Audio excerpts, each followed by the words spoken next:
Should be running. Hopefully it's gonna work technically. Yes, I see different faces. What is happening, Gabi? Something with your sound. You suddenly sounded like you were in a cave or spectrum or something like that. Yeah, that's usually happening when I'm turning the recording on, and no, anyway, I know it's happening. Good. So now to the camera. We just lost somebody. Who did we lose? Stephanie, I think. Okay, that's a shame. But we got Rebecca as a new person. Rebe, just be warned, we are recording this meeting. Okay. So now officially to the camera, welcome in the third Forum of Storytellers. This is a follow-up of the Transformation project. Transformation has been a training course about the media literacy, and the purpose of the Forum of Storytellers is to gather people who are somewhat interested in the topic of narratives that is shaping our cultures, our worlds, and this is a space to share ideas, stories, experiences, and to see what we can all build together. Today we have decided to focus on the folklores, mythologies, national fairy tales and similar things.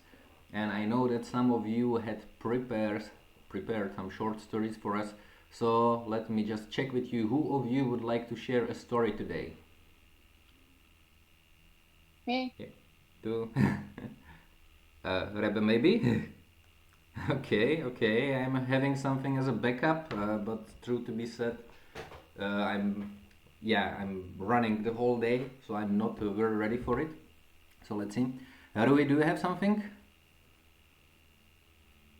No. Okay, that's fair. So, in that case, do we have somebody who would like to begin with their stories?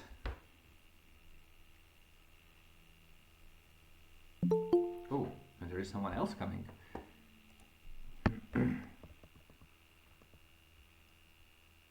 Bianca. Hello, Bianca. Hi. Good to hear you. I have just been doing a short introduction of this event. I don't want to repeat it again, so I will ask Gabi to repeat it. Yes. Hi, Bianca. So, as Wojta mentioned, we are part of Transformation, who is a project funded by the European Union through the Erasmus Plus program that was about connecting with the stories and developing media literacy skills for the youth workers involved. And this Forum of Storytellers is, let's say, initiative that we had as a way of keeping in contact with each other, but also opening up and connecting with wider communities that are interested in stories, in mythology, but also in the news, in the way that media are shaping our mind and our thinking. So for today, we are going to focus a little bit on national myth and stories. And you are also welcome, Bianca, to share yours if you have one. Something like that, did you say? Yeah. Amazing. So, since you have such a beautiful voice, do you think that you would kickstart our event with your story? Yeah, I can start. Thank you for the compliment as well. So my story is not from Spain, where I am located at the moment, but it's from Venezuela, where is my original hometown, let's say. And this story is very meaningful for me for different reasons. So I'm going to share the story with you, and then why I chose it for you. So the story says that there was 1400, the year 1400, and there was a person walking around in the Venezuelan coast. Now, this person was an indigenous person, and he was one of the warriors of this tribe that lived in the north of Venezuela. The important part is that this person was a really good swimmer. What he was good at was really going out, exploring, finding food and different resources, always in the water. So one day he was there doing his task, and suddenly he saw from very far something that made him be shocked It was something extraordinary. He haven't seen anything like that in his life. It was, he found later, a kind of boat, but not the kind of boat that he knew from before. Very, very big, like 500 of the boats that he had for doing his task.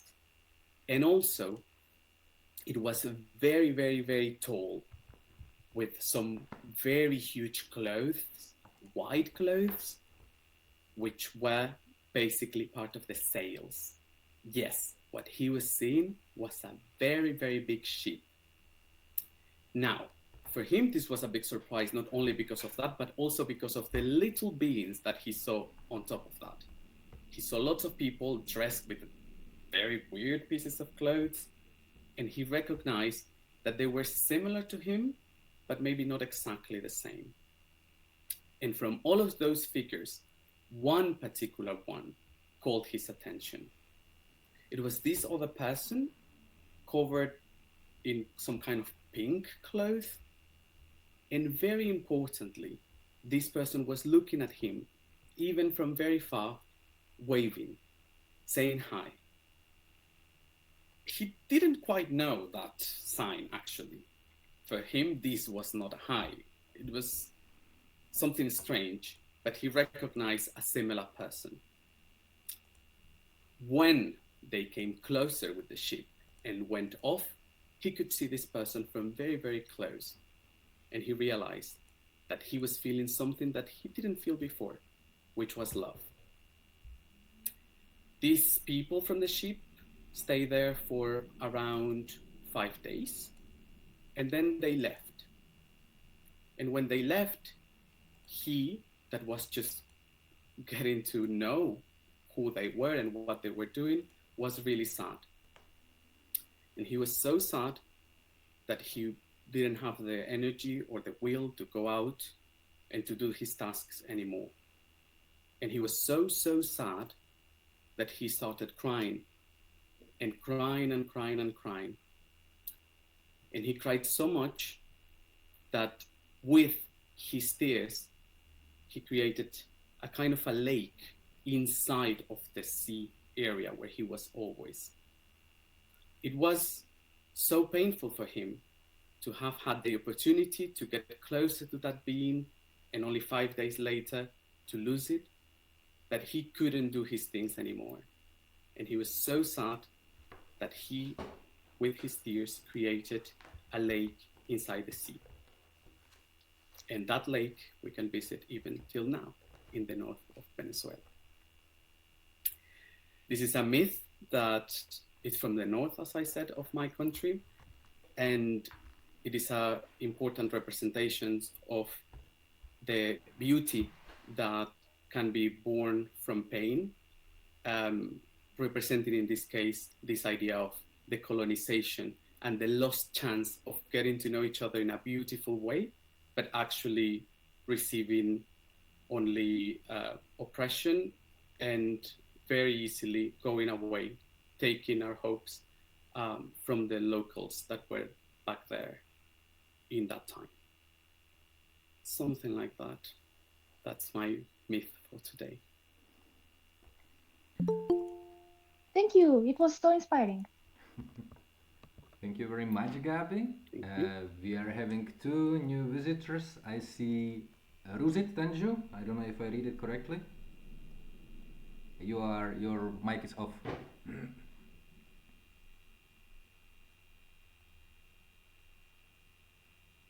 Yeah, hi. Nice to meet you all. Nice to Hello. meet you. Welcome. Hello. Nice to meet you. Welcome in the Forum of Storytellers. We are sharing today short stories, myths, legends, or national fairy tales. Just a quick check. Do you also have some story which you would like to share today with us? Yes. I believe it's a short story from Greek mythology, the story of Judgment of Paris, basically. And it's an event from Greek mythology that led to the Trojan War. and in some later versions of the story also to the foundation of Rome.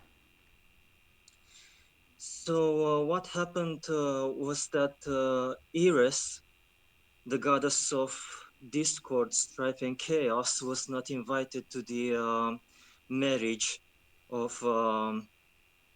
Pelenus and Titus, and so in revenge she conjured a golden apple to the wedding, which had inscribed on it the to the fairest one, which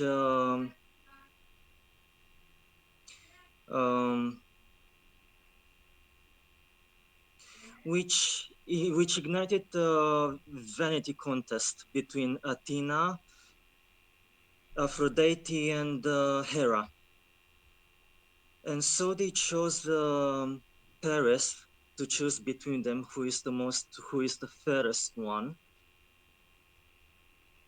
And what happened was that Aphrodite bribed Paris,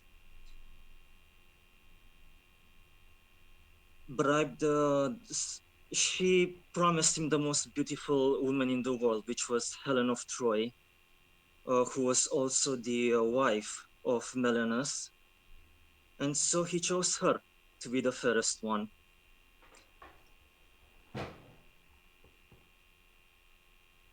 And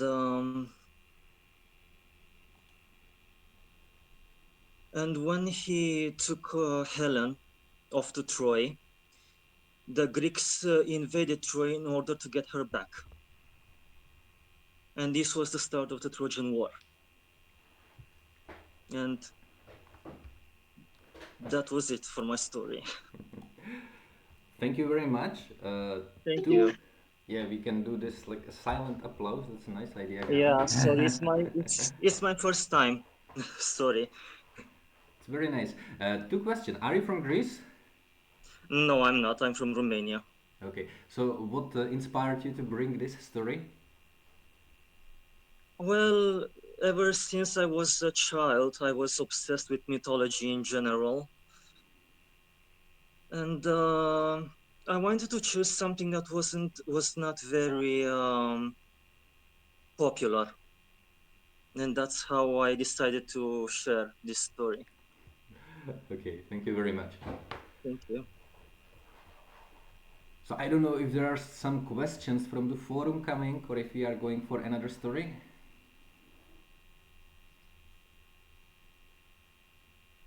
Stories. I can go next. Perfect. Okay. So, in a very far distant land, it was one kingdom. And over there, it was one emperor that lost his wife. And because of this, he had no space to love his daughters. He had 3 daughters. But he was anyway very sad into his throne. And in one day, when the biggest daughter came, he asked the daughter, "Tell me, my dear, how much do you love me?" And then the biggest daughter was thinking and playing around to entertain her father. And she said, "Well, my dear father, I love you as much as the honey." The emperor was very pleased, so he blessed his daughter. The little daughter couldn't resist. She was in the search of the biggest daughter and she entered also in the saloon. She saw over there the father, saluted, and the father put the same question. "Tell me, how much do you love me?" And the middle daughter was also playing, fooling around. She said, "Well, father, I love you as much as the sugar." The father was extremely happy. He blessed his other daughter, and his heart started to beat faster because he understood that there is still hope, there is still life. Then the little daughter also came in her nativity, And the father asked the little one as well, "Tell me, how much do you love me?" And she said, without any hesitation, "Father, I love you so much, like the salt I put into my food." But the emperor started to boil of rage, and he was so angry. And she was like, "How can you say this kind of nonsense? Your older daughters, they say to me that they love me like the most sweet things in the world, and tell me about the dirty side, the sharp rock, just disappear from my kingdom." And so the little daughter ran away, afraid of the rage of the father. And she started to mingle and to mingle all over the places, all over the lands. And the time passed and passed, until in one day she managed to stop to some gates. And over there it was one lady that she knew business. So, because she needed more people into her kingdom, she commanded, "Hey you the little one there, do you know how to cook? I need you to come into my kitchen and start to help me with the people. I don't have enough people." Okay, so the little daughter, she went into the kitchen, she started to help around. And the people discovered that she knew how to cook extremely good. They were so impressed also with the education that she had, her very tender and beautiful hands. They say that it's a mistake, such a noble being couldn't belong in a dirty place. So the rumor was spread that a beautiful being, it is not in her place. When the empress heard this thing, she adopted the little being. And when she was doing her stuff, the cleaning inside of the castle, the son of this lady saw the girl, and he fell in love with her. And when they made the very big ball with all the people, with all the kingdoms in the continent, her father also left. But she ordered the people in the kitchen, "Don't make food with salt for my father and my family. Put only sugar and honey into their food." And the emperor and the two older daughters, they were eating. And they were so disgusted. They thought that they were mocked because the food was so sweet that they almost started to puke. They couldn't even recognize the little daughter where she managed to arrive. And then the little girl, she said, "Well, father, this is me. This is my new life. And this is how much I told you that I love you. I think that this is the best metaphor for love." Okay, this is all. Did you hear me?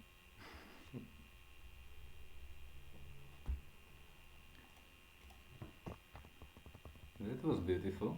Thank you very much.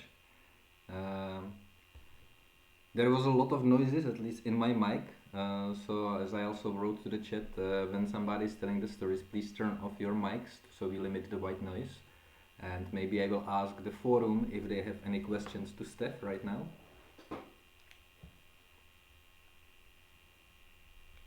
I can say sorry for the noises in the background. It might have been me because I took and throw a lot of items around here. I have to say the costumes were amazing. It was a brilliant idea. I enjoyed it greatly. This little story is very well known in Czech Republic. There is a very famous fairy tales done accordingly. I wonder how well it is known in other countries. Slovakia knows it as well. Though it is not sugar and honey, it's diamonds and gold in our version. But Slovaks are basically Czechs, or Czechs are basically Slovaks, doesn't matter. Shush.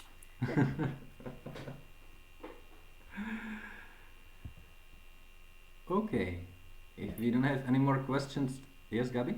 No, I wonder if, because Shakespeare's King's Lear is very similar story. There is like a lot of praising from the two older daughters, and there is this younger daughter that is Cordelia, I think is her name, that says that says, "I love you as the salt in the food." So nothing like that happens, but when I was listening to Stephanie, I was like, this is King's Lear by Shakespeare. So I'm wondering how much inspiration Shakespeare, if that was even a person, could have taken from traditional stories from around Europe, because I know that back then the oral history was really important, and maybe he got inspiration from that. I wonder, Steph, is this Romanian fairy tale? Do you know? I didn't do a very deep research, but I know that it is written by a Romanian guy with Romanian background. Nice. So, I wonder, Bianca, did you also bring some story you would like to share with us?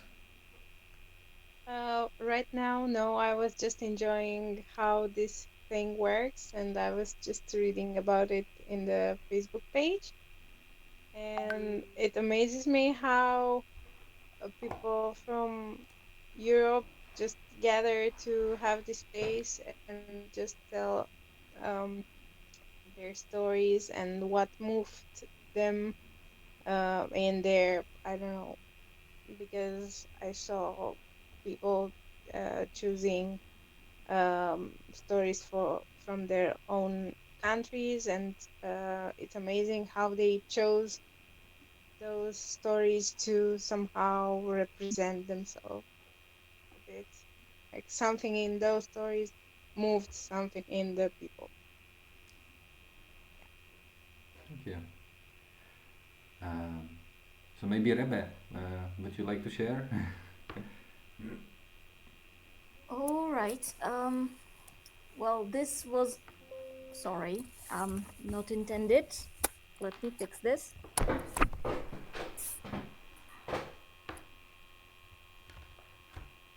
Okay. I didn't have anything chosen because I didn't actually know that I would join this. I realized this today. And then I was thinking about my favorite mythological story, which comes from Irish mythology. But then at the beginning of this forum, I realized it's supposed to be national, and I'm not Irish. And that became a bit more difficult for me. But then I realized there is one story that I actually grew up with, and that has meaning for me. And it's like a very, very local story. It relates only to my village, and it's not much known outside of the village. But yeah, it's actually history. It's not a story. It's history that became a part of the local folklore, because in the 17th century, we had some skilled healers or people who were somehow talking to some natural gods or something, and it became known that there are witches in our village, and it apparently was so prominent that the only cartographer in the country at the time wrote this sentence to the book that he wrote about Slovakia and the surrounding locations, that the women of our village, which is called Ružindol, are Slovaks. All of them are Slovaks, and they are very good witches. So there must be some truth to that if it was written in that cartography book, right?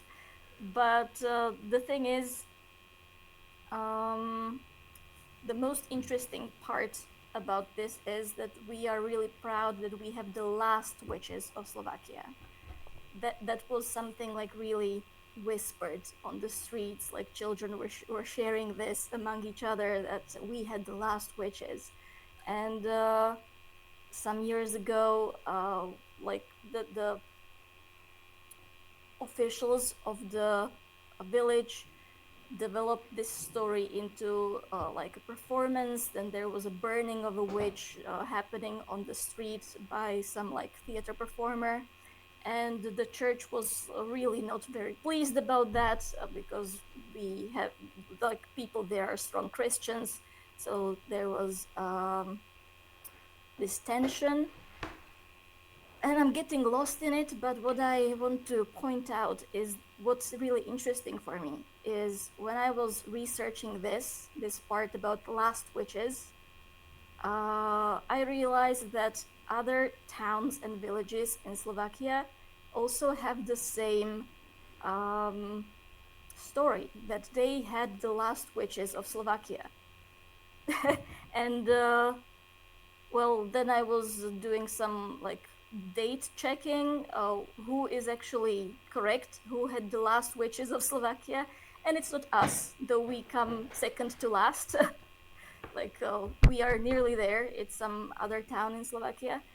But like the really interesting thing for me is, well, witches were, you know, shamed and banished and burnt in the past, and now the thing we are proud of is not that we burned them, but that we had them.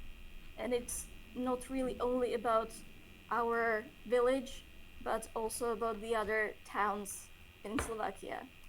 And it's very interesting to me how this has shifted over the years.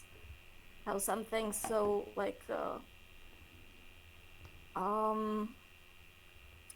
I got lost in it again, sorry. I'm not really a good storyteller, or I don't think so. But yeah, like, okay, the church still fights against the witches, but the people are really thrilled to hear these stories and thrilled to have this as the part of their history, that we had them. And okay, that's everything from me. Considering how Christian Slovakia is, it is really funny that all of you are fighting for having witches now. Are there any questions from the forum towards Rebecca?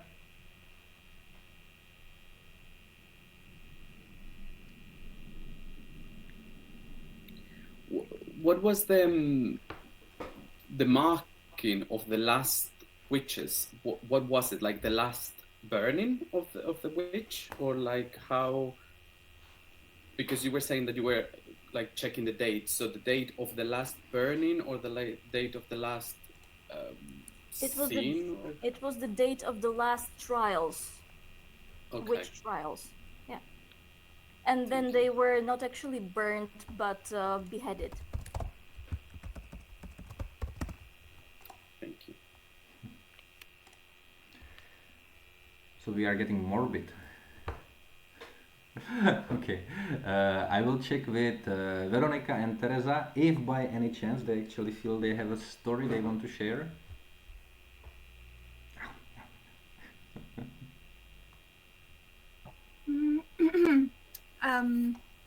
Not really. Like, I was planning to bring something from a mountain region where part of my roots are, and also related to witches, but I didn't have the time to translate and make a version that I can easily transmit to you.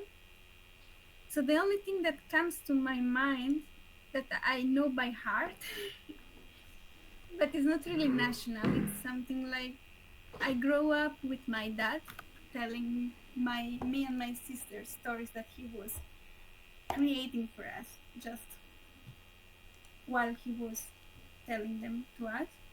And I know one from heart, but it's not, I don't know if it's really topic related. So. Doesn't matter if it's topic related. If you feel like sharing, I think that we are full ears. Okay. So you need to come back to your childhood, pretending to be like 5 years old, sitting on your bed, waiting for your good night story. And this is the story of a beaver. This beaver is called 𝗕𝗿𝗀𝗀𝗀, and 𝗕𝗿𝗀𝗀𝗀 lives with his family and siblings and many relatives, all in the same community. And all the beavers are very busy in building and cutting wood and scratching and making houses. But 𝗕𝗿𝗀𝗀𝗀 is a bit bored of that, and he wants something new. He wants to discover something new. He has this feeling inside of him. So, but his mom is very worried about it, and she's always telling, "Don't go so far, 𝗕𝗿𝗀𝗀𝗀, please." But one day, he decided to go into the woods, a bit far, and he was walking, and at a certain point, night came, and he realized that he lost his road. So 𝗕𝗿𝗀𝗀𝗀 was a bit worried about that, and he started looking around, and clouds were coming, the cold was coming.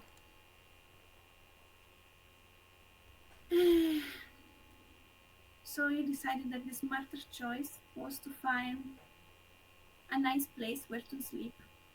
And he tried to build himself a shelter. So he started catching some leaves and pieces of wood, and he made himself a bed. And he started rolling and find the right position to sleep. But he was so scared about all the noises that were in the woods that he couldn't fall asleep. He was waiting and waiting that the night was passing, and at a certain point he started hearing some weird noises like wow. And you have to know that that time was the time of 𝗪𝗪𝗪 to fall in love. So 𝗪𝗪𝗪 was making these weird noises for all along the night for find their own partners. So also this was not helping 𝗕𝗿𝗀𝗀𝗀𝗀 to fall asleep. So he decided, okay, I can't sleep. So what to do? Let's start biting and scratching a tree. So I will spend my time like a beaver. And he starts scratching and biting and scratching and biting. And hours were passing and passing until at a certain point the tree fell down. But when the tree fell down, something very big started rolling out from it. It was a bear, and 𝗕𝗿𝗀𝗀𝗀 had just cutting the bear tree. And the bear jumped out, and he was very, very upset because he was sleeping, and 𝗕𝗿𝗀𝗀𝗀𝗀 wake him up and destroyed his house.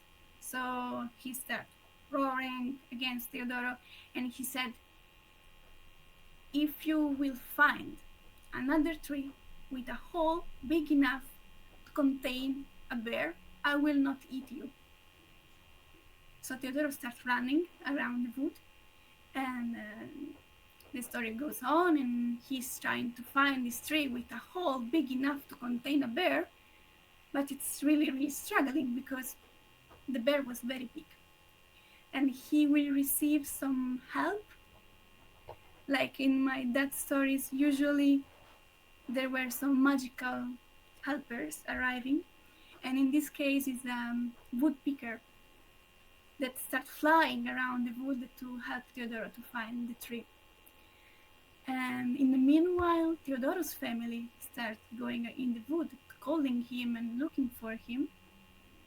And at a certain point, they finally join, and they are searching all together for this new tree with a big hole enough to contain a bear. They finally find this tree, fortunately. So the bear storm come back to sleep, and they come back to the community, and yes, of course, like happy ending because we were child. So no, not that beaver. Thank you. Thank you. Is there also some Brothers Grimm version of this fairy tale with not so happy ending? I don't know, maybe we will make one. Okie dokie. So is there someone else who would like to share a story with us? Oh wait, I'm getting ahead of myself. Sorry for that. Are there any questions for Vero from the forum?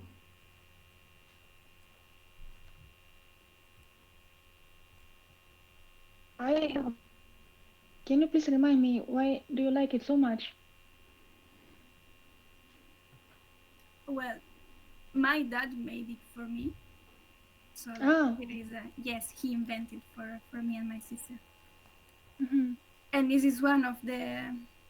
I was asking for this story so much when I was a child. I don't know why, but I like it so much. So it's one of the ones that I remember better by heart. Thank you. I would like to put this question to everybody that already shared something. Why do you like the story that you brought to us today?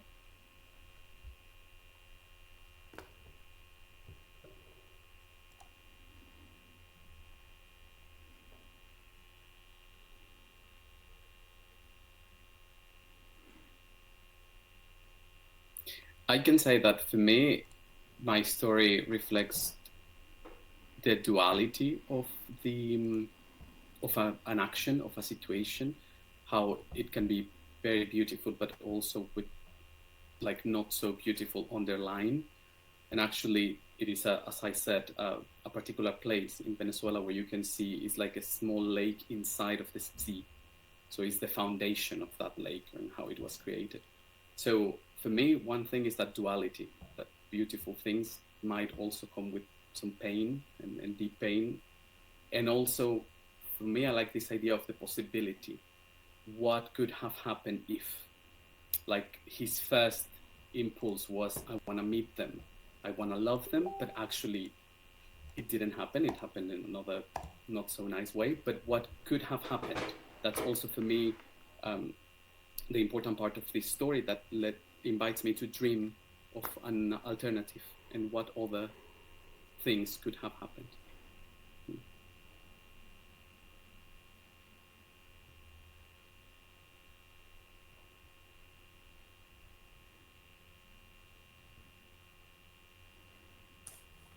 What I like is that it's actual history that got turned into this just tale spoken amongst the children, and how it's something that creates an interesting atmosphere of the village, like it belongs to that village. This like like the touch of mystery that we carry, and we don't know how exactly it was in the past, but we just know the names of the two women that were beheaded, and fuck, I'm getting lost in it again. Sorry, I will shut up. I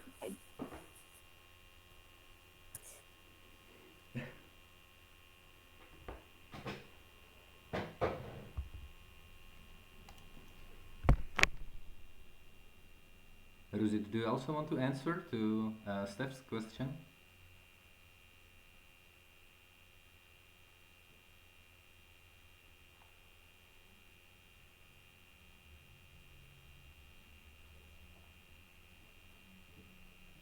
I don't know if Ruzi is still with us. And Steph, how about you? What is your answer to your question? Well, I learned about this story when I was in the countryside, so maybe I was not even in the school, not even in the kindergarten. And my grandmother had a best friend. She was from the city, and she was behaving differently. And she was always like army with us. Whenever she was coming, we started to do whatever my grandmother never managed us to do. And she brought to us some little books like this, like for our little hands. I never knew how to read back then, but later in life, I managed to read. And somehow it is connected to my childhood because I was demanding, I want to eat only sweets, and I was sick all the day long. And even later in the life, I was thinking, how can I express the love to somebody? And this metaphor with the salt, it was beautiful later when I understood it. Thank you. So Gabi, we are slowly running out of the time. Shall we go to discussing what we're gonna do next time? Yes? Yes, that's the one. Okay. So in that case, we are keeping this Forum of Storytellers as a monthly meetings.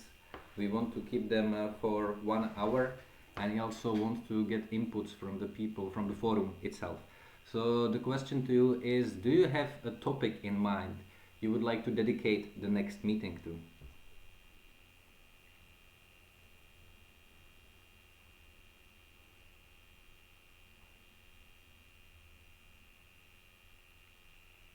I think that I have something, but it might be a little bit academic, and it requires a lot of research. I was thinking to explore which symbols do we have in common among the countries.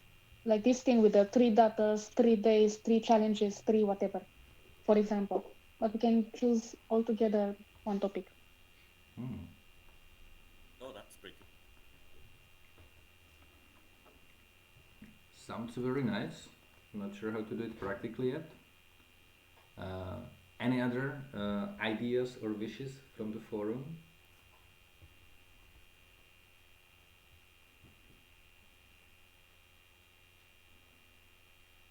But like up to now, what did you like? What were the topics up to now? The first topic has been history of the media and let's say some general introduction to the Forum of Storytellers. The second meeting has been focused on the national stories from media. Am I right, Gabi? But it didn't happen in the end.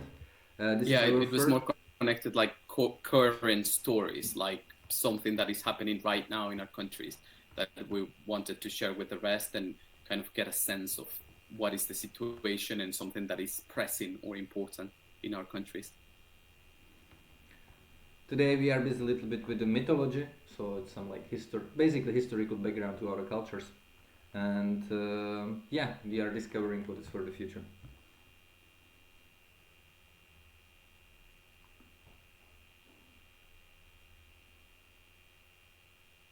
I think connected with Steph's idea, for example, what we could do is to set up kind of for example, like choose a topic. If we go for, let's say, 3 national symbols, and then in the next Forum of Storyteller, we can perhaps meet in smaller groups and find something that is in common. For example, they're all connected to nature, or they are all connected to a particular period of time. And then something that is really completely different also. And then we kind of come back to the big group and share it with each other. I got inspired by what Stephanie was sharing. I was like, maybe we could kind of bring them and get into smaller groups and then find the commonalities and differences.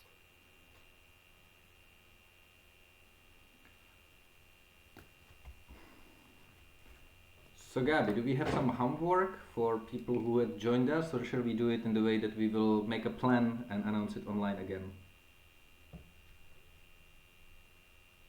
I think we can make a plan and announce it later and be like narrow a bit. What do we mean and what are we bringing actually? Is it a particular, for example, I don't know about your countries, but in Venezuela we do have like a national flower and a national tree, and it has a meaning why it is, or the flag. Also, the flags carry lots of meanings, I'm assuming, in every country. At least in mine, I know it by heart. It's something that we learn in school. So yeah, something like choose a specific focus, and then we share with others with the invitation. So in the following days we are going to, I see that Steph wants to say something. Okay, I will finish the sentence and I will not finish the sentence. I will give chance to Steph right away. Sorry. I was thinking of one more thing, what to bring for the next month. Very curious for me it is to discover what is horror for each country, what is so scary. Because love is more or less international, but horror, scary, this kind of stuff is not. Oh, I have one. I got one, but it's not horrendous. It's horrendous. It's creepy, but it's not horror. But anyway. So you want to share the story with us?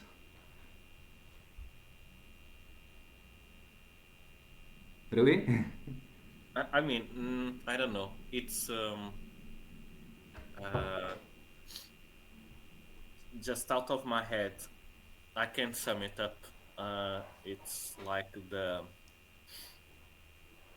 the king during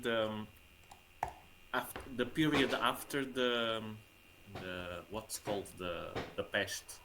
What's called the pest? The disease. The period after that. The plague. The plague. Yes. In the times after the plague, so there was a king, because that king was very strict and was very imposing because of the plague. He had to be like that. And so he tried to pass that on to his son, who was going to be king. And so he married the son to one woman of the court, knowing that he was very in love with another woman that was from Spain. And so he married, he had children, but upon her death and upon his father's death, he decided just to he decided to crown the Spanish woman that he loved while she was dead, like a corpse, because she was assassinated by the man of the king. Yeah, the king before him wanted to had to take measures and decided to make a contract to get the women killed. And so when he became king, he just took the woman out of the grave and crowned her queen of the country. Yeah, basically that's it. I think I have heard this story before. It's a historical event. By the way, is it a historical event? Huh? Is it from history? Did it really happen? Yeah, but I'm not sure if it's it really actually happened or it's just a myth. Nevertheless, thank you for bringing it up. For now, let's head for the closing. What's going to happen is that I'm going to meet with Gabi very soon, and we will set up a plan. And after the plan is set up, we will release a new Facebook event. We will share the link in the old event. So just check the old event, and you will receive new information. and inside of the new Facebook event there will be explained what is coming the next month. And as Steffi proposed, we are going to focus on the shared symbols across countries. Most probably we are going to set up some way how you can cooperate and bring something together on the table in 1 month from now. Before we're gonna close this, I need to mention an important thing. I said at the beginning that this is a follow-up of the transformation. I didn't mention the transformation has been founded by Erasmus+, so we are here thanks to the Erasmus+. And now when this is said, I thank you very much for your participation, and I wish you beautiful rest of the Monday evening. Thank you. The same for everybody. Bye. Thank you. Bye. Thank you guys. Bye.